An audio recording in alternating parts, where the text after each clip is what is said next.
This is Dan Jurgens, and if you want to have a good time, keep listening to the Krypton Report. Jason J. Lewis, the voice of Superman on Justice League Action, and you're listening to the Krypton Report. Hi, this is David Patrick Wilson. I played Superman, Clark Kent, in the television production of It's a Bird, It's a Plane, enjoying every minute of being right here on the Krypton Report. Look up in the sky, it's a bird, it's a plane. Welcome to the Krypton Report podcast with me, the Superman of Blue, Tyler, and James, the Superman of Red, and Jamie, and Laura. Tell her Blue is hiding from her and she has to come find her. All over. Yeah, it's been a busy day.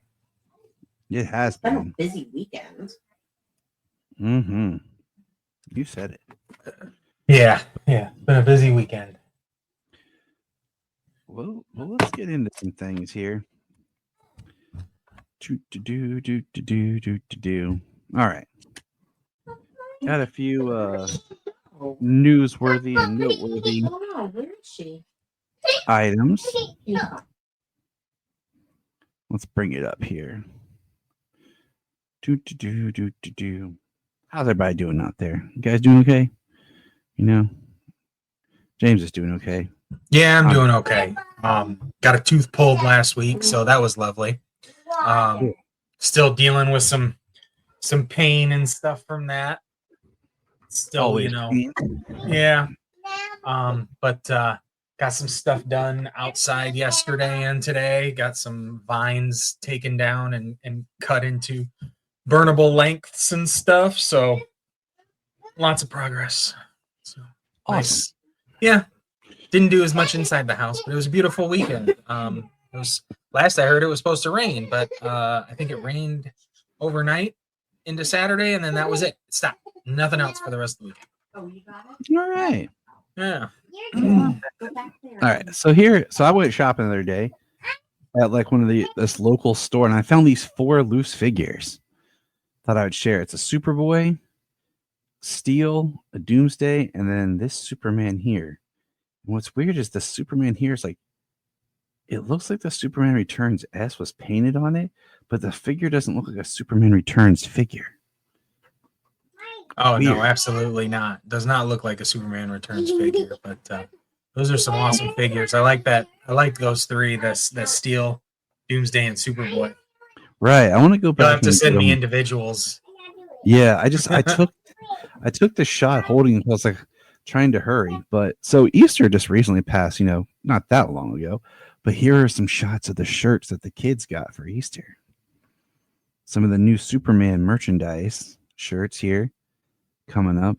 The Look Up. They each got one in their baskets. So this one's Solomon's. And then Sayla got the Look Up one. So that was nice. Yeah, that's cool. I like that.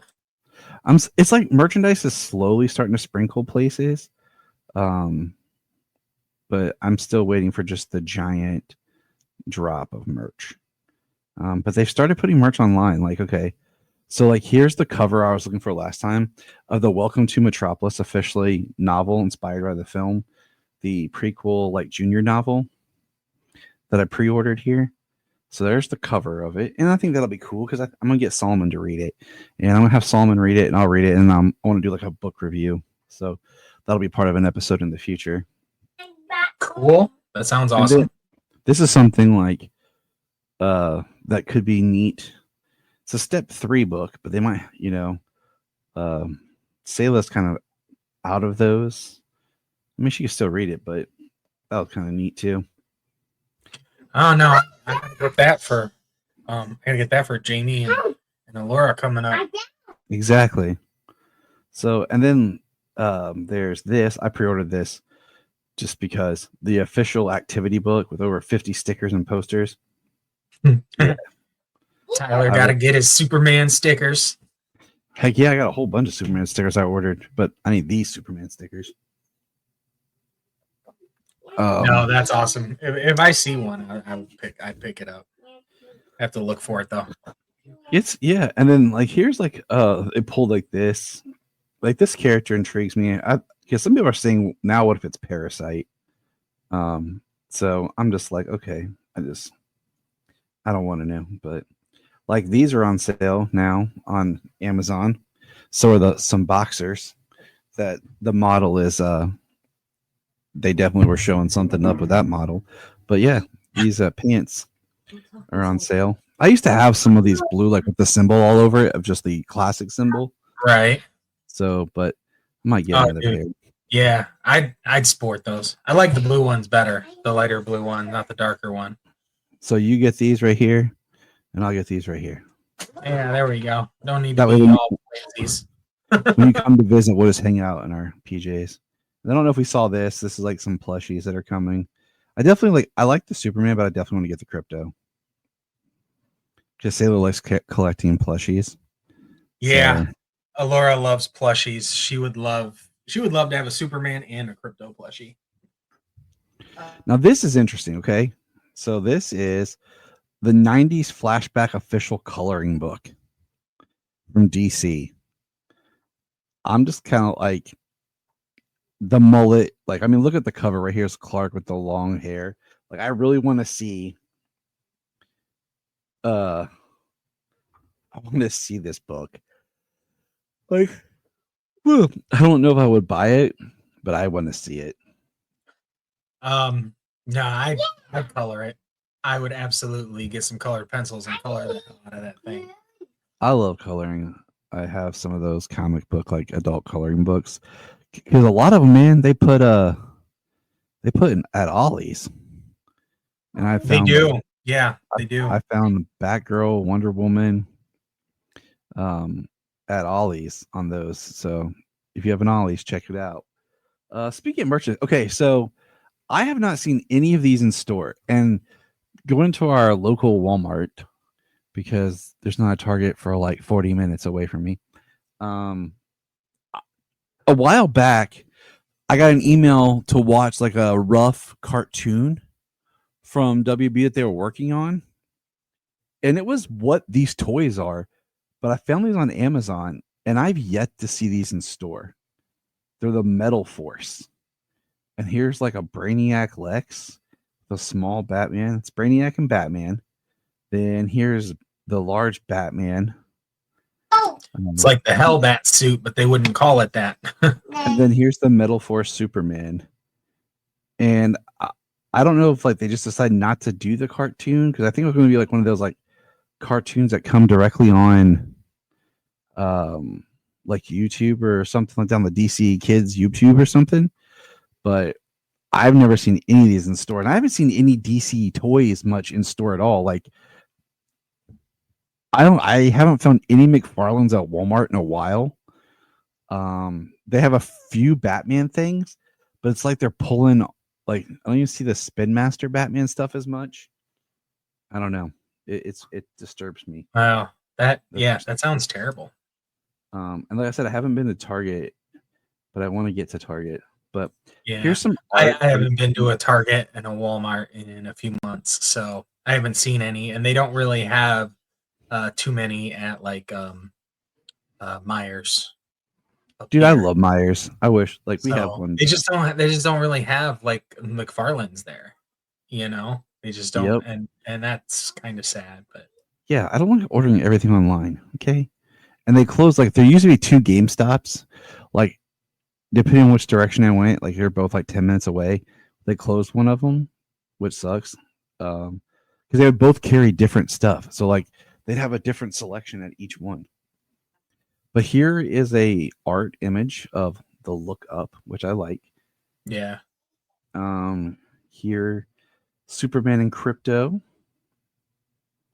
that's a little overly drawn. Yeah. The detail on him through that suit in particular. Yeah. Now these are official release promo art on stuff. Here's Crypto. And then here's a Superman and Crypto. So I thought those were cool. Yeah, What? those cryptos look very much like kid cartoon cryptos. Like they're ready to open their mouth, like with Paw Patrol or something. That's what we need. Paw Patrol with crypto and the Super Pets. Absolutely. They absolutely have to do a League of Super Pets animated show. They should, especially if like crypto spawns out of this. Crap, I totally forgot. Oh, I was gonna say the DC Showcase podcast actually did an episode I just listened to where they interviewed the actors who will play Jimmy Olsen, Cat Grant, and Steve Lombard. So that was pretty cool. It was after that show's getting better and better. It was after their Superman Day episode. So check that out. And also the DC, what is it called? It's got a interesting name. Hold on. It's DC's like Powerhouse or something. Hold on. I was listening to it. I showed Jania. It's like high volume DC. It's DC's high volume Batman. It was the podcast we talked about a little bit ago, but the first 4 episodes are year 1, and they just dropped episode 5, which is the start of the Long Halloween. Yeah, and it's really, I'm really enjoying listening to this. I'm curious how they're gonna like. I'm curious how it's gonna end. Like how the Long Halloween will end. If it'll end similar, like to the book, where it's a little bit more vague, or if it'll end like. Are they adaptations or are they just like scripted readings? I mean, they're like productions. So okay. Yeah, well, that's kind of what I mean, like a scripted production, but like direct adaptation. It's been a while since I've read year 1. Like I've seen the movie and stuff, so like I listened to year 1 and it seemed pretty close. The first part of the Long Halloween, it's been a little while since I've read the first issue of the Long Halloween because I was planning to reread the Long Halloween when they released the last issue of the last Halloween. I just kind of wanted to sit down and read the Long Halloween, Dark Victory, and the last Halloween together. So I can't really comment because I don't remember all the details enough from the book because I did rewatch the film last year. Right. So I just can't remember like all the book details. Yeah. Check it out. I was just curious. That just means I gotta put them at the top of my list. I followed it and I really have wanted to give it a listen, but I was listening to a podcast running through the whole Alien and Predator series. The last couple of days, whenever I've had the last few days, whenever I had the chance to listen to something. So, but I'll have to bump that up next and listen to those and see how it sounds. Because I really like those books. They're really good stories. And from the preview, from the bit of trailer audio that I heard, like you said, it's a production. Yeah, it's awesome. I really enjoyed it.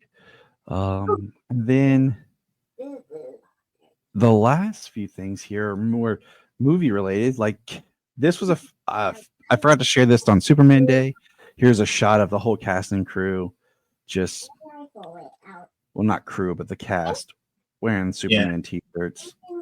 I love how like David Cornsweet is always kind of like in the back because he's so tall. But he's always like the most chill, like attention seeking one out of all of them. Right. And I also think, well, Perry White's not here. What the heck?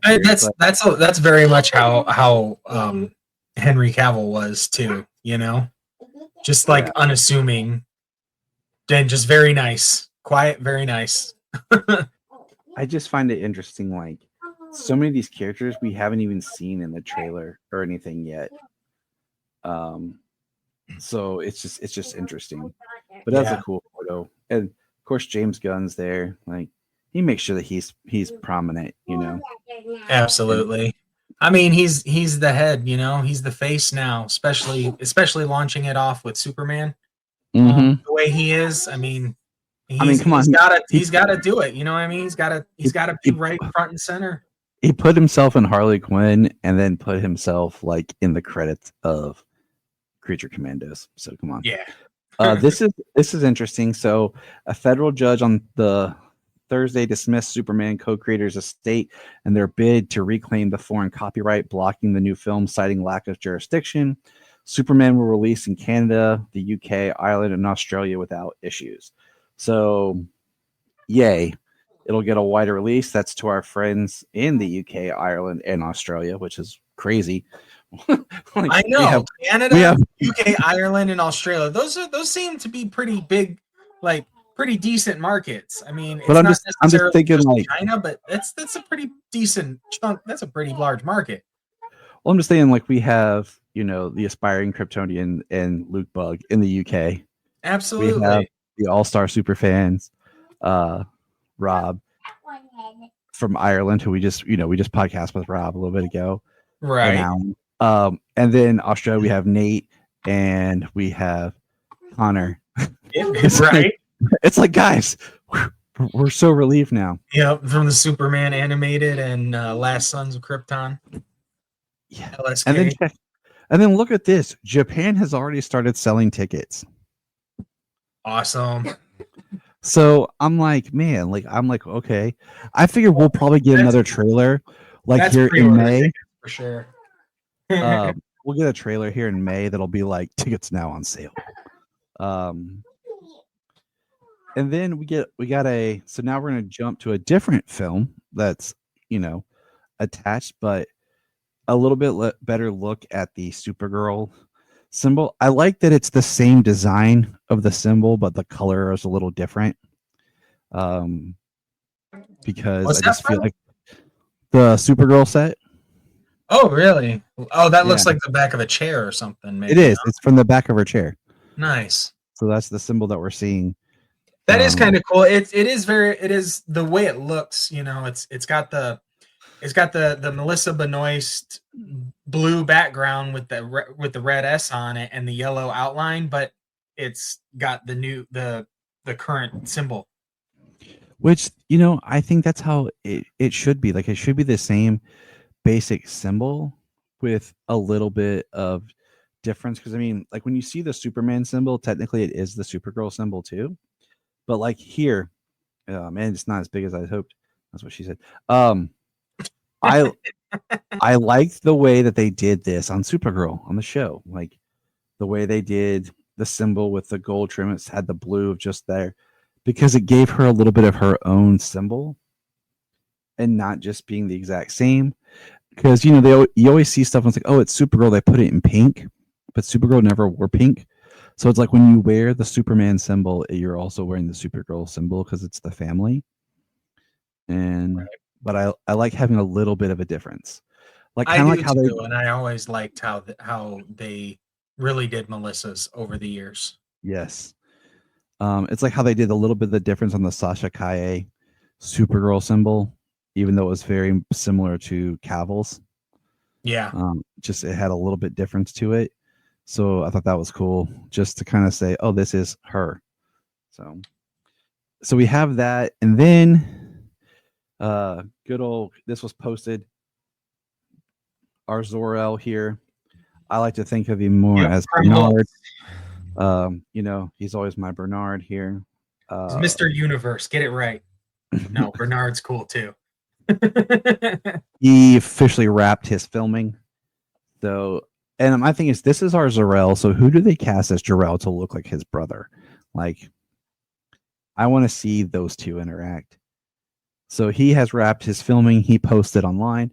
And then the last little thing I wanted to bring up, if you haven't seen Millie act in anything, if you haven't watched House of Dragons, Millie Alcock is in an upcoming Netflix limited series Sirens, which is premiering May 22nd on Netflix. So that's all I know about that, but it could be something that you could just check out to see her acting because, her House of Dragons role, and she's relatively young in it and everything.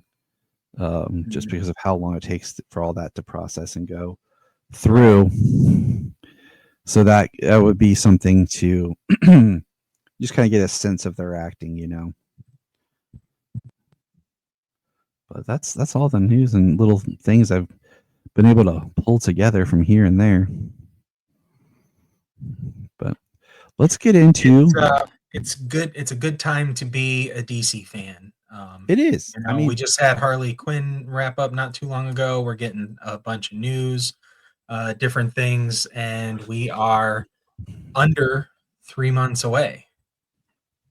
It's I just want to be hopeful. Like people, like I'm tired online of like people crapping on you know, the new era and just complaining, and I'm over it.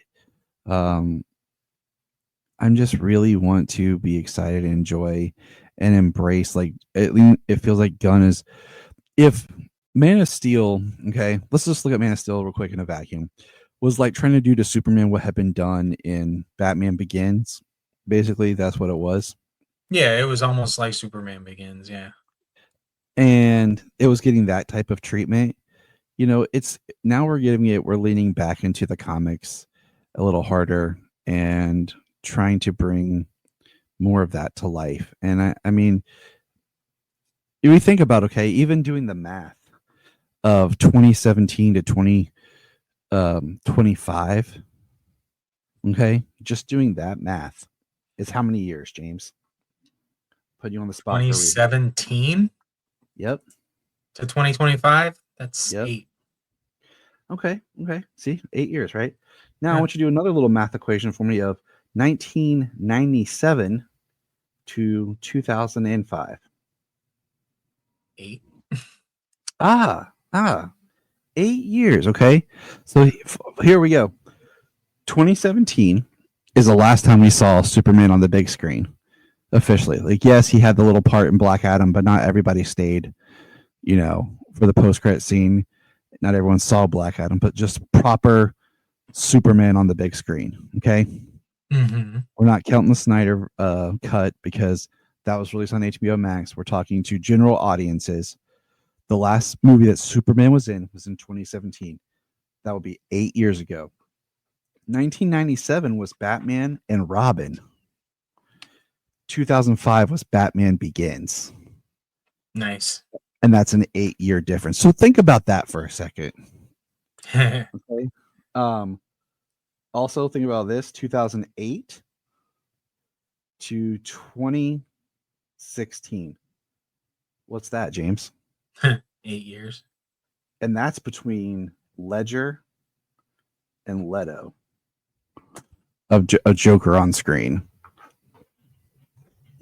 So, yeah. I mean, it just, you know, when we think about when I think about the 97 to the 2005, just because of our ages and all the growing up we did, seems a lot longer compared to the 2017 to the 2025.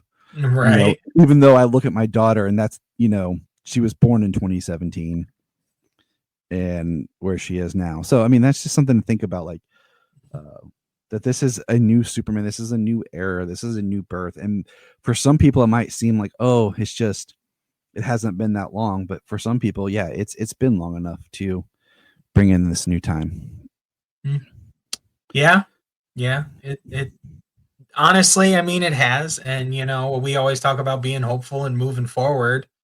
You know, no matter how badly we want to see some other things to have come to fruition, but you know, James Gunn is you know, more on than he's off. He's more hit than he's miss, and you know, this, from the little bit that we've seen, it looks pretty good. And I was talking with our pal Levi, okay, and we were chatting, and what we brought up was how I'm really excited for this movie and I'm really hopeful for it, but I there's something I really want from this movie. And we were talking about how every Superman movie I like, but there's always something in it that I'm kind of just like I didn't like that, or that could have been better, or something. So there's never one that I go away completely loving, like I want to. Like I like Man of Steel, I enjoy it, but there's parts I'm just like, I like Superman the movie, but then there's a part where it gets to where I'm just kind of like, now I feel like I'm in something else, and I feel a little like, toward, like I get dropped out of it. And but with Batman films, there's no Batman film I'm like, like, you know what I'm saying? Like we can make arguments for Batman and Robin and whatever, but as a whole, like every one of them there's not much that come out. And maybe I'm not as invested in them, even though Batman's my second favorite, as much as I am with Superman. But there's just that writing on this film that maybe will come around like that was Superman. That had everything I wanted. It represented the character. And that's going to be like so in May, okay, we're going to be doing a YouTube special where we're going to rank Superman movies. And I have like a list of 20 some Superman movies, okay, including live action and animated. And it's going to be interesting because I threw the 2025 in there and asked that you put it where you think it will fall, where you think how you feel right now, you think it will fall in your hierarchy of Superman films. And then after the film comes out, we'll of course jump back, and say, where did you actually put it? So it'll be interesting. Right. It'll be interesting jumping into something like that with only the little bit here. And then what, like you talk about Man of Steel and, I still feel like that's probably going to be my number one coming out of this. But some of the things that I've seen in this are really great because when Man of Steel came out, and it'll be interesting to get into it just a little bit with some other people about it, but would be when Man of Steel came out, we were in that kind of building this shared universe, this episodic chapter storytelling that we wanted to see. And that's kind of what they were doing with him. Whether the decisions were made farther on, we're only talking about Man of Steel. So this was only a chapter 1 where he was just being Superman by the end. Officially, because he was that the entire movie. He was saving people left and right. But still, it's the mindset of seeing that movie at that time as well, Yeah. As to what we were expecting to see. We're not talking about anything else, like for just saying that movie versus that movie, you know what I mean? Not like what the rest of it becomes. It's, just what we were looking into seeing that movie and what we see. Cause like you said, we're only by then we might have another trailer, but yeah. So we'll see how much more we get to see.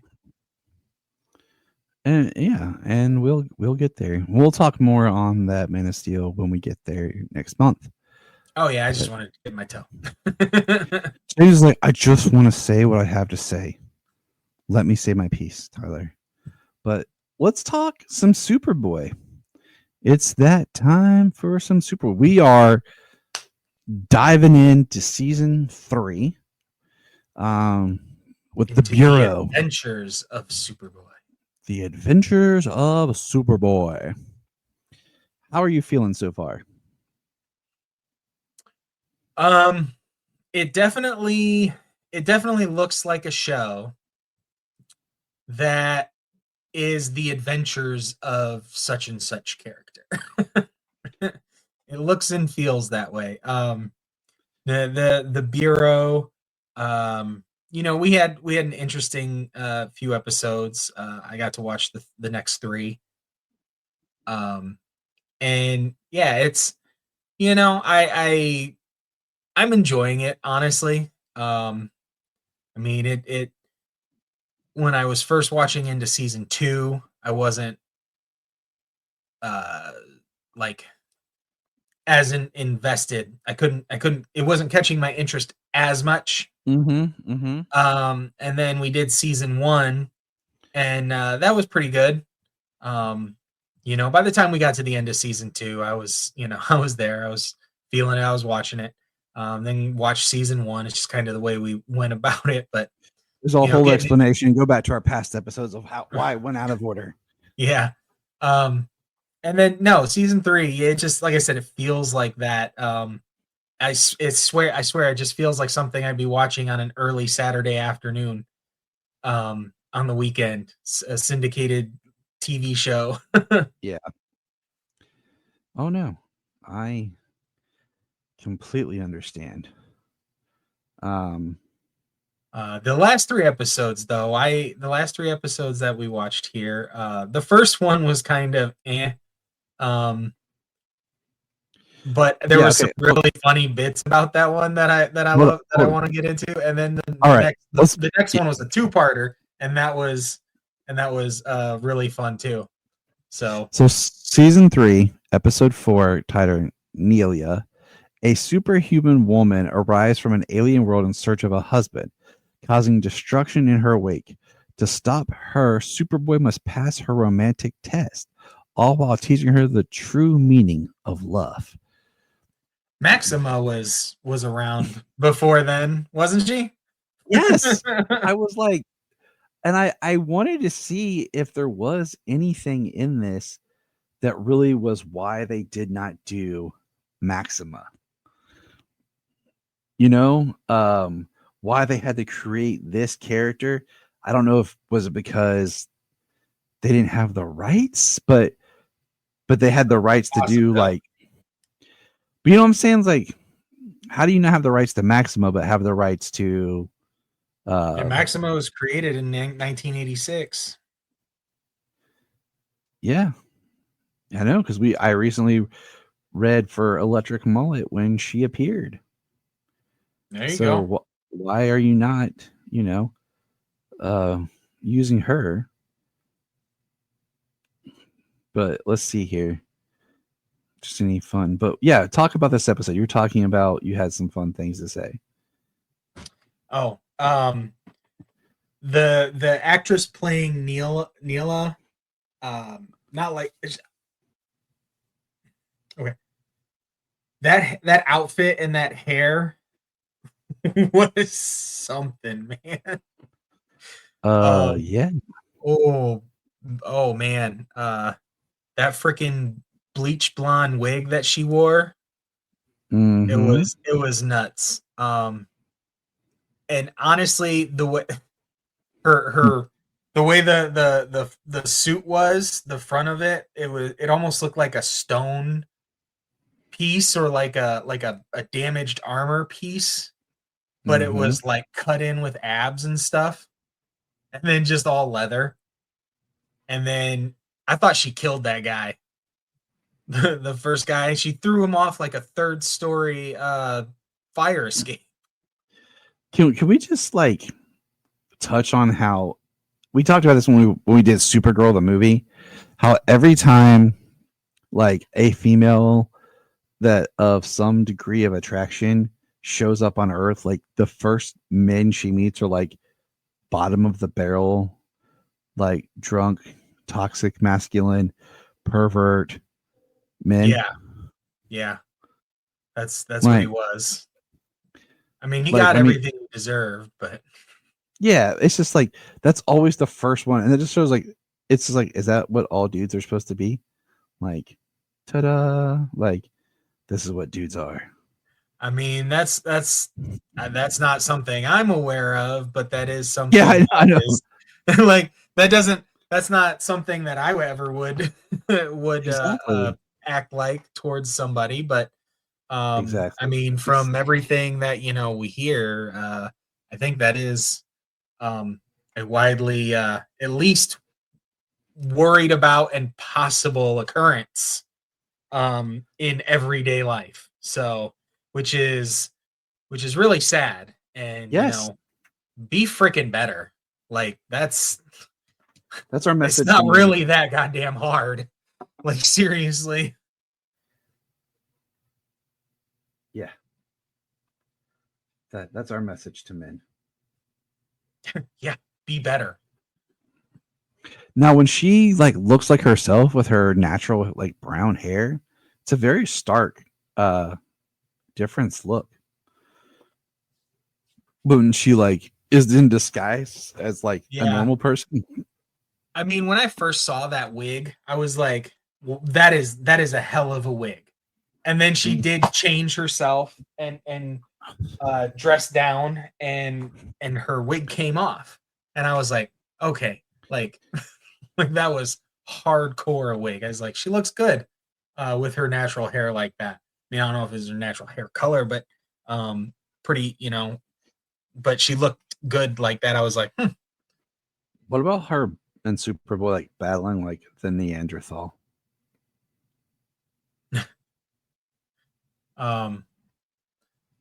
well, man, the time that they spent together on screen was kind of rough.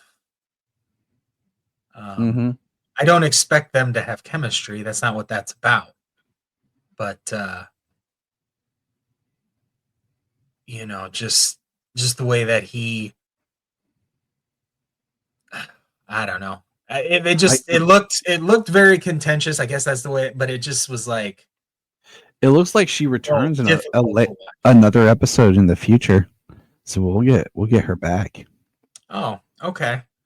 Well, we'll see. 20 Woohoo. minutes on screen with somebody in a short episode like this is not the best judge.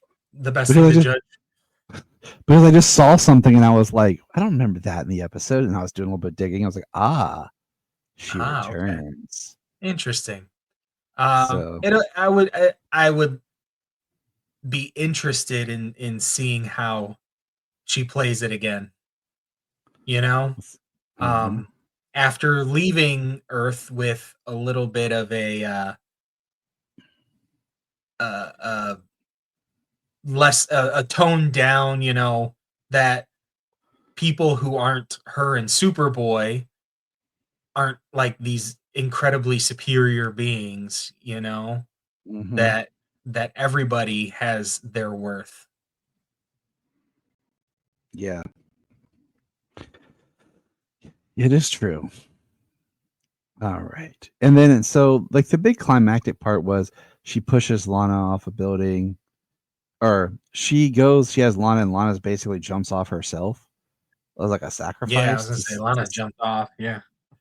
And Superboy, saves her. And it's basically to prove a point about the feebleness, quote unquote, what do you call it, of humans, and how she just looks down and then she just flies off into space. So yeah. Yeah, like all of her powers were just flashes of light off screen. Did you notice that? Yes, that's how you do low budgets. Like Janine and I were watching a movie the other day, and I was like, you can kind of tell when things are like indie and they have to manage the budget is because things happen off screen and they just use audio to convey it and then show you the aftermath. Yeah. And that's really where we were with this. But all right. So the next they cut away on her a lot for that in this episode. The next episode, okay, is some of the highest rated. It's The Road Not Taken Part 1 and Part 2. And I'll give you the breakdown of the first episode. An anonymous letter leads Superboy to Darla's hideout, where she has Lana locked in a meat locker. She's holding Lana to blackmail Superboy, so he'll bring Luther back through a portal created by Dr. Winger that took him to an alternate world. The alternate world is dark and chaos has erupted as a result of Luther's murder by an alternate Superboy. As Superboy tries to return Luther, he and an alternate Dr. Winger attack him with kryptonite. Dum dum dum. All right, Part 1. It aired November 3rd, 1990. All right, James, what you thinking? I'm thinking sliders. Okay, I thought of sliders too, because I was going to bring up like one thing with sliders. Okay, that got Yeah. me the first season when they had a budget. Right. It's like they were sliding to different worlds, and you're like, oh man, this is so cool, so cool. And then what happens is their budget gets cut, and then they start sliding to the exact same location, just redressed differently. Yeah. They're like, oh, we're just going to use this exact same backlot. Every time they arrive, it'll be here. We just can't afford to actually change the location. We'll just redress it. Pretty much. So, yeah. Pretty much. I really enjoyed that show when I was younger. And I can still really watch season 1. Season 1 is actually really good. Yeah. It's a good show. It is. But I don't think Sherman Howard gets as much love and praise for his portrayal of Lex as he should. So he stretched his legs a little bit in this one with the different versions of Lex. Yeah. That was pretty good. But his madness in the end, which, sorry, skipping ahead, is just what kind of always pulls me back. Every time he does that weird screaming or just craziness, it's like sometimes like, what are you doing? Yeah. But I once again have to look at, we are now, when this show's coming, it's technically post-crisis, but we haven't adapted that into live action yet. So this is still kind of a version of a pre-crisis Lex. So it's very interesting. But the first part of this episode it's okay. Like, it's the second part that is the big one. That is where we get to the Roads Not Taken Part 2, where Superboy jumps through the portal to escape the kryptonite assault. In this world, he is the Sovereign, a dictator that rules using fear tactics. Lana and Luthor are lovers in this world, are leading a revolution to overthrow the Sovereign. Lana arms herself with a kryptonite bomb, killing them both. The first alternate Superboy rescues the original Superboy from the kryptonite-laden shockwave. Then, when all is done, Superboy destroys the portal. All right. So yeah, as 2 parts, before we get into that, I know I kind of skipped ahead and just like dragged you forward into part 2. Okay. Without talking about part 1, but we can talk about it as a whole. When Superboy showed up on the first Earth, it was like an Ultraman reveal, but he had to come in like looking like Cobra or just some 80s biker dude, Yeah. Yeah.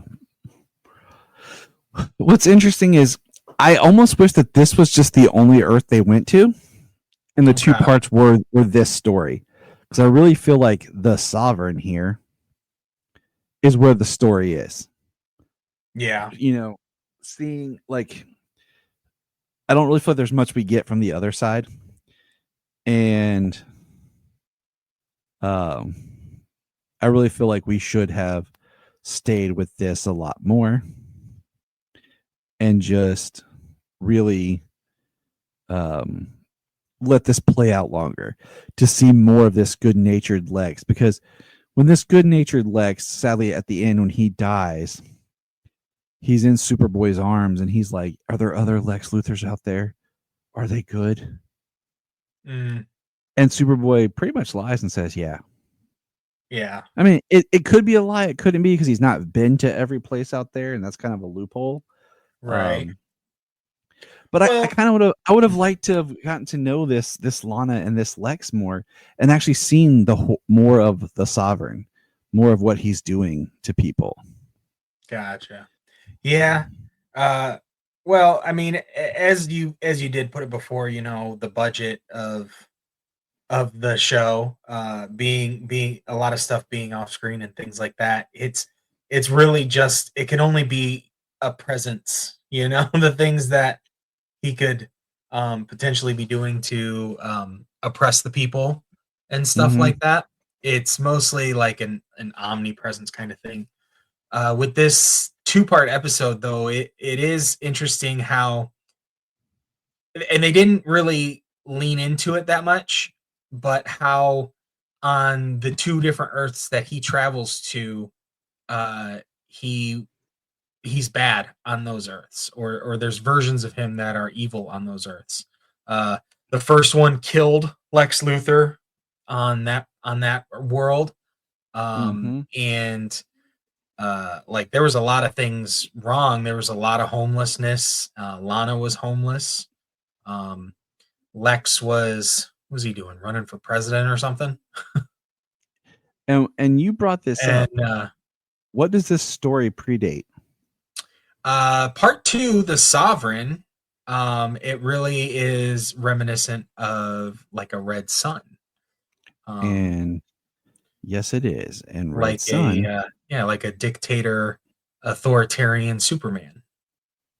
And Red Sun had not even been created yet. Yep.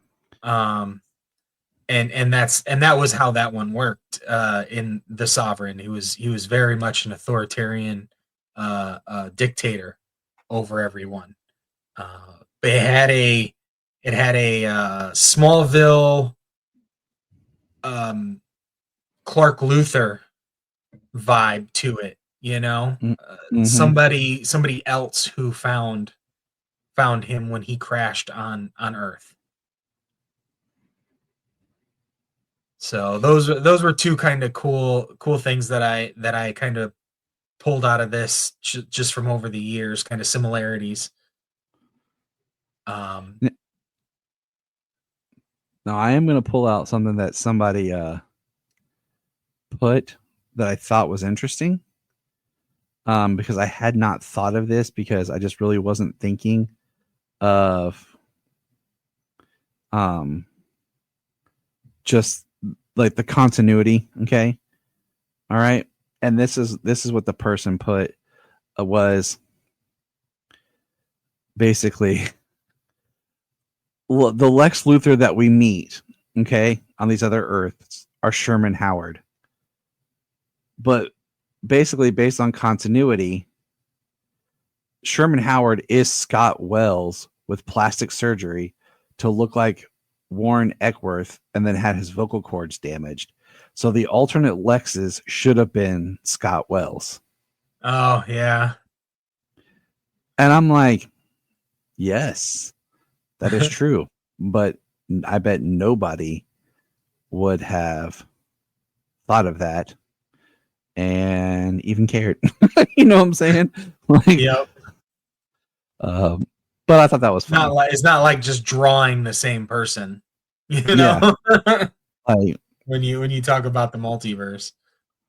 So, but I like I said, I do enjoy Sherman Howard, and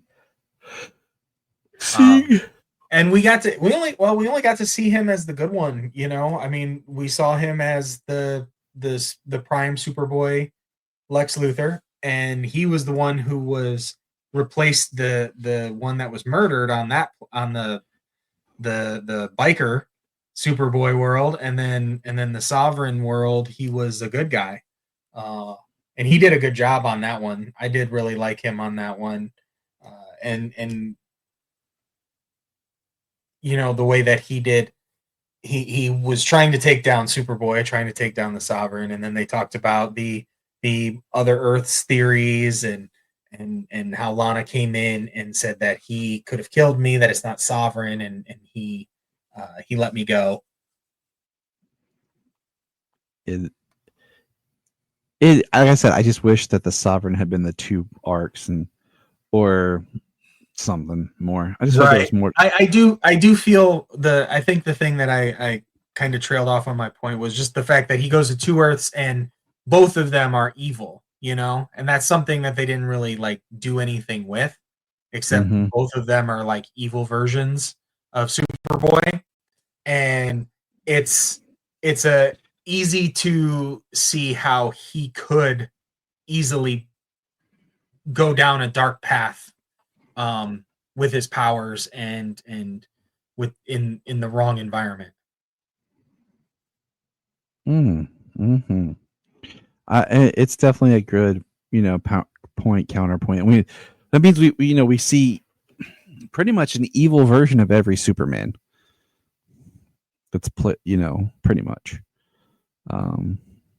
So it's a trope, especially in television. If you're going to go, multiple seasons, you got to do the alternate Earth evil version of yourself. Pretty much. So, but okay. Well, that's the show for today. Check out me and James next time. And remember, Look up in the sky. I am Brian Peters, the creator and host of Gravely Amusing. For the past 30 years, I've studied the history of gods and monsters in pop culture and our world. As a student of theology and history, I've tried to understand evil and its impact on us. As a writer, I've tried to share this knowledge. As a comedian, I've tried to make people laugh as I do it. But as a man-child, I'm still that scared 7-year-old boy.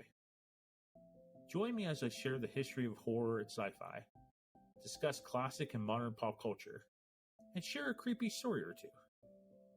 This podcast may scare you, it may horrify you, or it may leave you gravely amused.